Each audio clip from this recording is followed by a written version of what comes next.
Bonjour, dans cet épisode, je vais vous expliquer comment utiliser la communication positive en entreprise. Je suis Gaël Châtelain-Berry, bienvenue sur mon podcast Happy Work, le podcast francophone le plus écouté sur le bien-être au travail.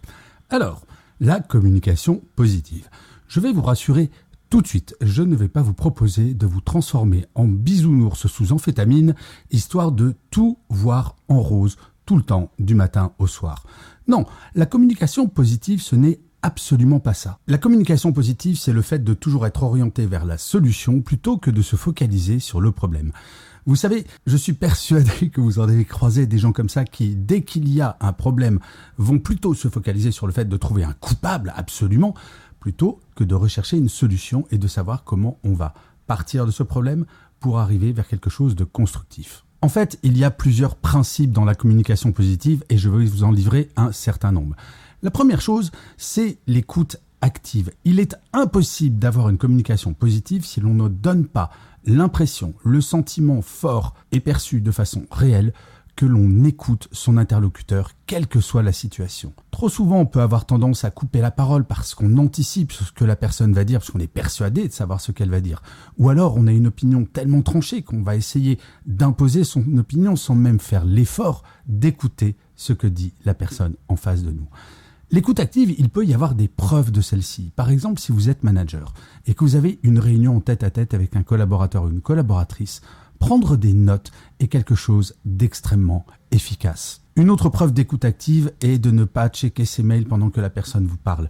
Non, notre cerveau ne peut pas faire deux choses conscientes en même temps, contrairement à ce que l'on peut penser. L'écoute active, c'est regarder droit dans les yeux son interlocuteur ou son interlocutrice et se taire quand cette personne parle. Mais au-delà de cette écoute active, il est fondamental de ne pas donner le sentiment que l'on se pense supérieur à la personne. Et ceci est encore plus important quand on est manager. Oui, il peut arriver à un manager de ne pas avoir raison. Oui, ça peut être quelqu'un qui est en dessous de nous hiérarchiquement, qui a raison ou qui a une bonne idée. Une conversation positive, c'est quelque chose qui se déroule entre deux personnes qui parlent d'égal à égal. Ça, c'est fondamental. Et même si parfois il m'est arrivé, par exemple en entreprise, d'avoir vraiment du mal avec certaines personnes. Oui, on ne peut pas être ami avec tout le monde. Pour autant, il faut essayer de travailler son empathie, de comprendre pourquoi la personne se comporte comme ceci, de ne pas avoir de préjugés et surtout de ne pas penser que sa propre opinion est meilleure que celle de tout le monde et surtout de cette personne que l'on n'aime pas vraiment. Un point qui est absolument central dans la communication positive, c'est de changer son vocabulaire.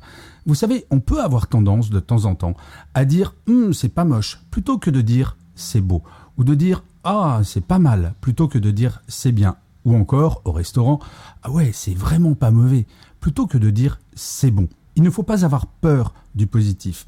Parfois, il suffit de dire « c'est bien » sans aucun autre mot derrière, car je vais vous proposer un exercice qui n'est pas aussi simple qu'il y paraît. Essayez pendant une journée de supprimer ce petit mot de 4 lettres, mais. Je suis persuadé que ça vous arrive de temps en temps de dire à quelqu'un « c'est bien, mais tu aurais pu faire différemment sur tel point ». C'est bon, mais ça manque peut-être un petit peu de sel. Vous voyez ce genre de choses. Et supprimer le « mais », cela permet d'envoyer des choses qui sont extrêmement positives. Je donne toujours cet exemple d'un enfant qui serait pas très très bon en maths et qui aurait 7 de moyenne. Et un jour, il ramène un 12 en mathématiques à la maison. Et ses parents de dire « c'est super bien, mais est-ce que tu pourrais nous donner la moyenne de la classe ?» Ce « mais » enlève tout le positif de la première partie de la phrase. En fait, utiliser un « mais » détruit complètement l'intention de départ. Essayez d'y prêter attention juste après avoir écouté cet épisode de Happy Work et vous verrez que même sans nous en apercevoir, on utilise le « mais » très souvent. Et enfin, la communication positive, c'est de ne jamais rien dramatiser.